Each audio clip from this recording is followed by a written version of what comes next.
An evolutionary psychologist spent months analyzing the behavior of more than 500 prostitutes. He was not interested in morality, and he had no intention of writing a manifesto about the profession.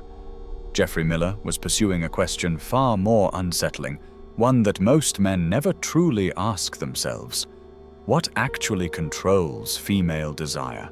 And what he discovered should deeply disturb any man who still believes attraction is earned through effort, kindness, or good intentions alone. The study was published in 2007 in the journal Evolution and Human Behavior, and the numbers speak with brutal clarity. Miller and his team at the University of New Mexico analyzed data from more than 5,300 work shifts. What emerged was not subtle. During the fertile phase of their menstrual cycle, these women earned an average of $335 per shift. Outside of that biological window, the number dropped to $260. Women using hormonal contraceptives showed no variation at all. The money did not change because of technique, appearance, or friendliness. It changed because something invisible was operating beneath the surface, something neither the women nor their clients could consciously identify. Yet that unseen factor directly influenced male behavior. Most men hear this and immediately disconnect. They assume it has nothing to do with their lives, that it belongs to laboratories and academic journals, that real women function differently. That assumption is the first mistake.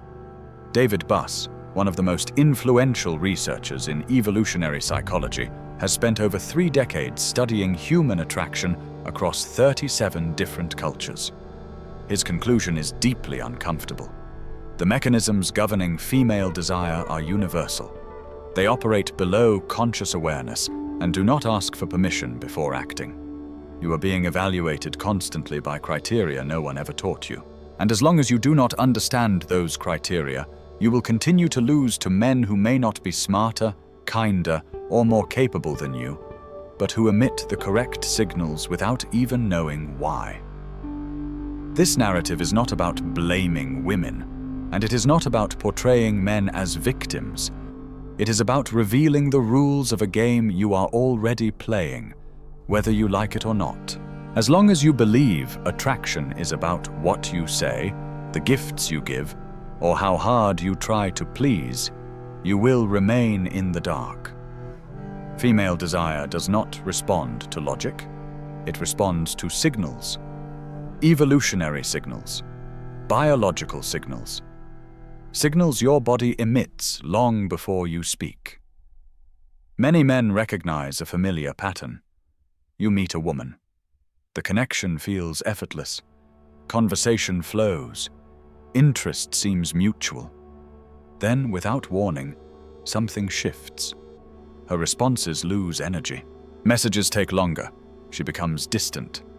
You replay every interaction in your mind, searching for the mistake, the wrong word, the misstep.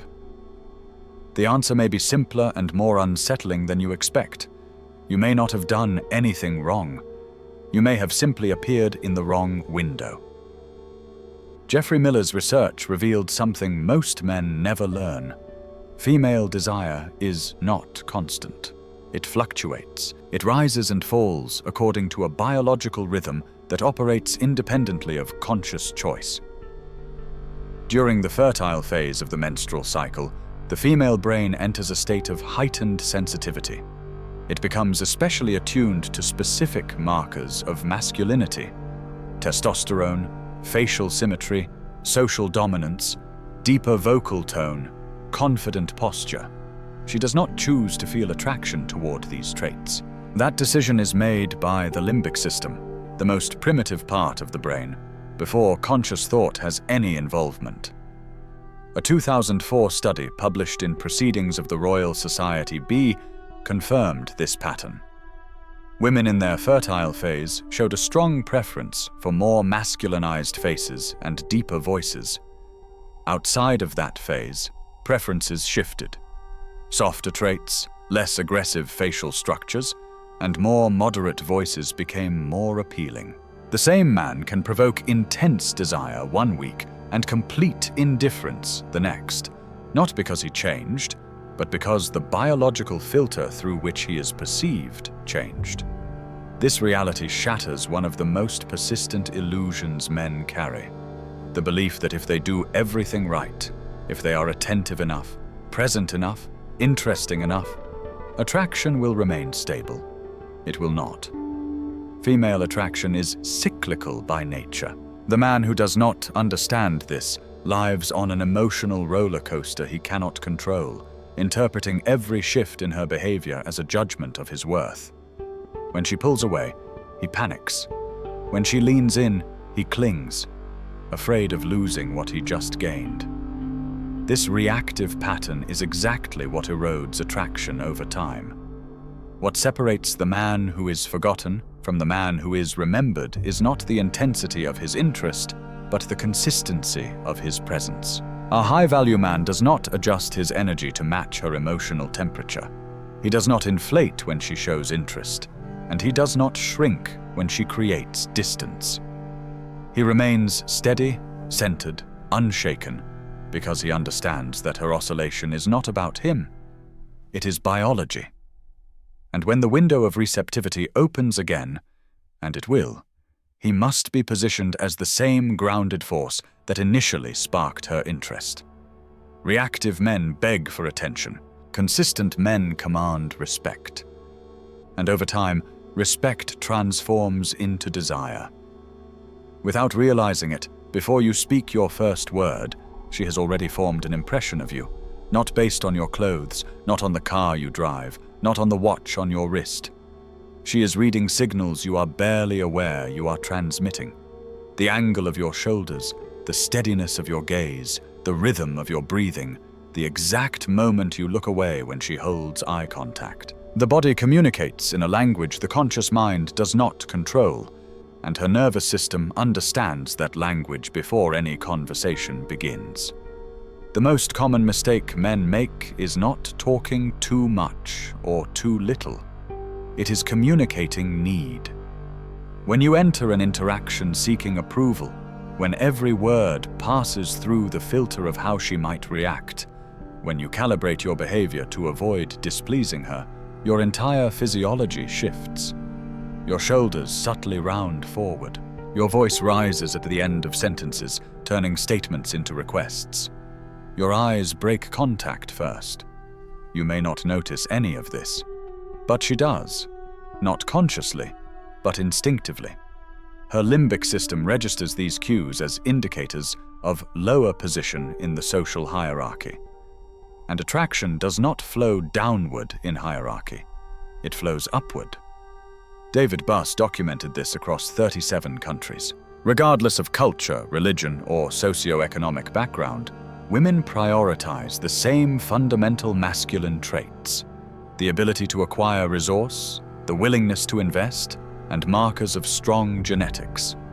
But the most important finding is not what they seek. It is how they assess it. Women do not evaluate what you claim to have. They evaluate what you demonstrate you are. A 2016 study from the University of Texas revealed that women can detect variations in male testosterone levels through scent alone, without seeing a face or hearing a voice. You are being judged through sensory channels you were never taught existed. Everything described so far is only the surface. Beneath it lies a deeper architecture of attraction, patterns that operate at the level of instinct, psychological triggers that ignite desire before rational thought has a chance to intervene. Most men will live their entire lives without ever accessing these layers. Instead, they focus on surface optimization. Better lines, better timing, better techniques. But attraction does not originate from technique.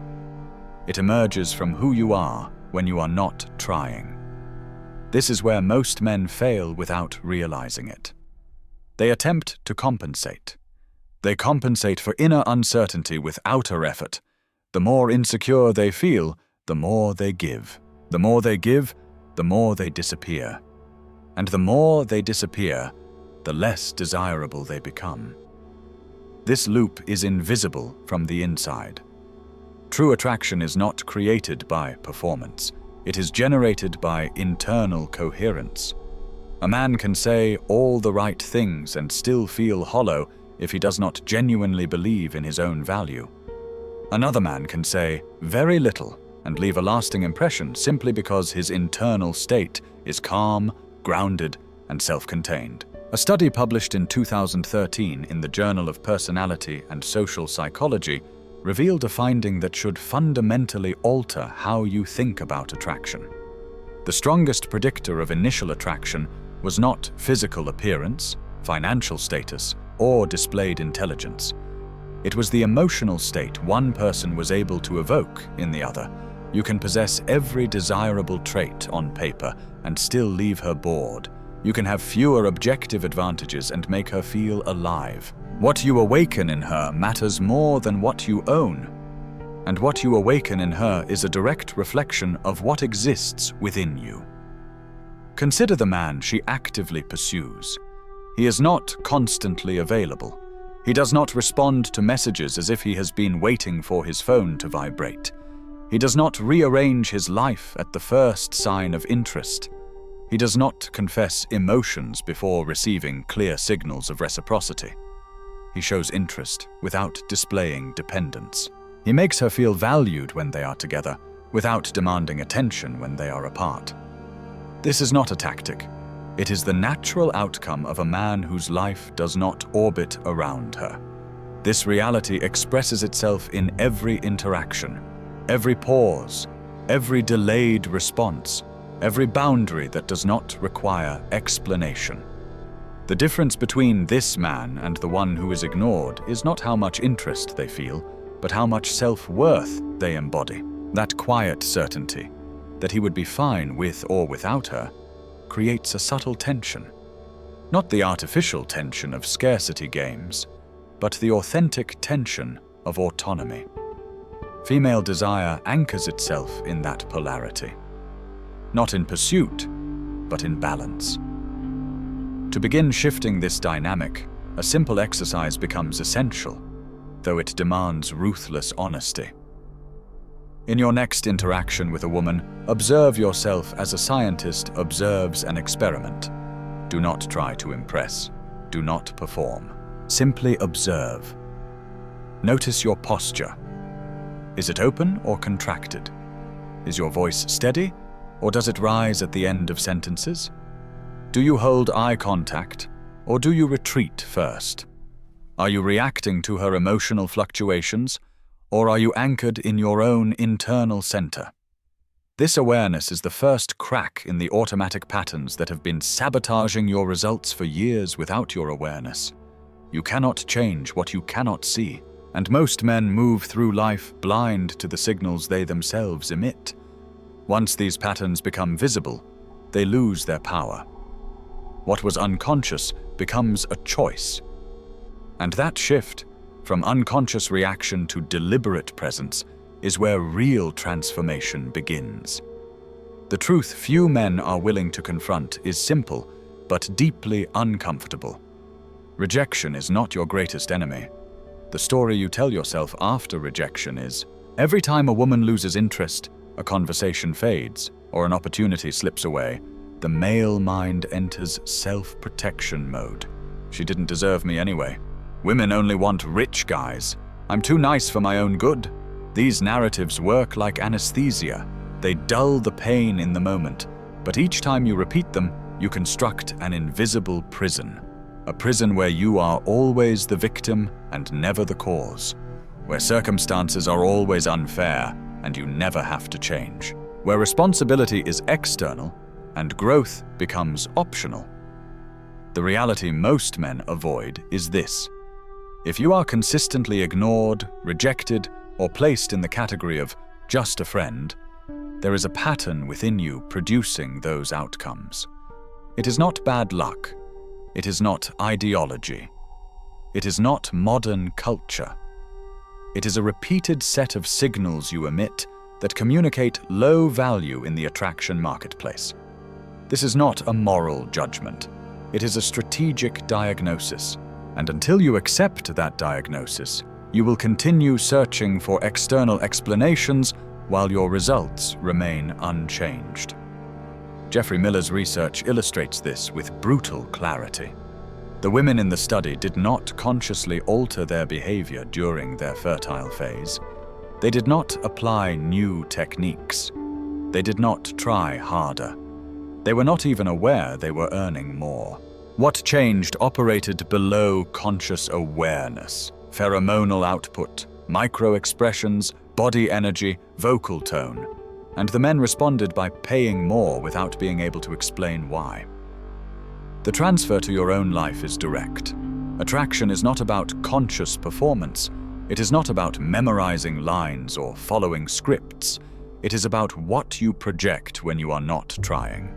And that projection only changes when your internal structure changes. A study published in 2013 in the Journal of Personality and Social Psychology delivered a finding that should fundamentally reshape how you think about attraction.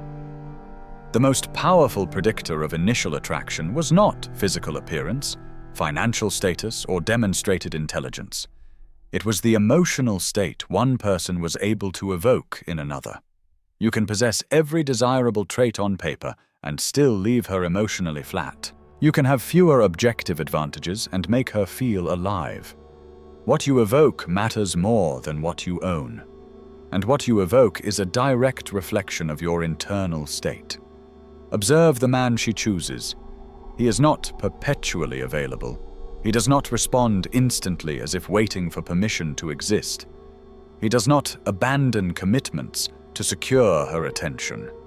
He does not confess emotions prematurely in the hope of locking something down. He expresses interest without expressing dependence. He creates connection when they are together, without demanding reassurance when they are apart. This is not manipulation. It is not strategy. It is the natural outcome of a man whose life does not revolve around her validation. This reality expresses itself in every interaction, every pause, every delayed reply, every boundary that does not require explanation. The difference between this man and the one who is ignored is not desire. It is self-possession. That quiet certainty that he would remain whole with or without her creates polarity. Not the artificial polarity of scarcity tactics, but the organic polarity of autonomy. Female desire attaches itself to that tension, not to pursuit, but to balance. To begin rewiring this posture, a simple exercise becomes necessary, though it demands brutal honesty. In your next interaction with a woman, observe yourself as a scientist observes an experiment. Do not attempt to impress. Do not perform. Observe. Notice your posture. Are your shoulders open or collapsed? Is your voice grounded or does it rise at the end of sentences? Do you maintain eye contact or relinquish it first? Are you reacting to her emotional shifts or staying centered within your own emotional baseline? This act of self-observation is the first step out of the automatic patterns that have sabotaged your outcomes without your awareness. You cannot change what you cannot perceive. And most men move through life blind to their own behavioral loops. Geoffrey Miller did not study 500 prostitutes to shock academia. He studied them because he understood that in an environment stripped of romance and illusion, the real forces of attraction would be exposed in their rawest form. And what he found confirms what men who are consistently successful with women have always known intuitively. Female desire is not a rational choice. It is a biological response to specific signals. Signals you are broadcasting right now, whether you are aware of them or not. Carl Jung once wrote that until you make the unconscious conscious, it will direct your life, and you will call it fate. That sentence carries the weight of everything you have heard here. As long as you do not understand the patterns you project, you will continue attributing failure to luck, timing, or the wrong kind of woman. You will believe that one day things will magically change without you changing. This is the most comfortable lie a man can tell himself, and also the most destructive. The reality is that you are operating within a marketplace where value is communicated through subtle signals most men were never taught to control.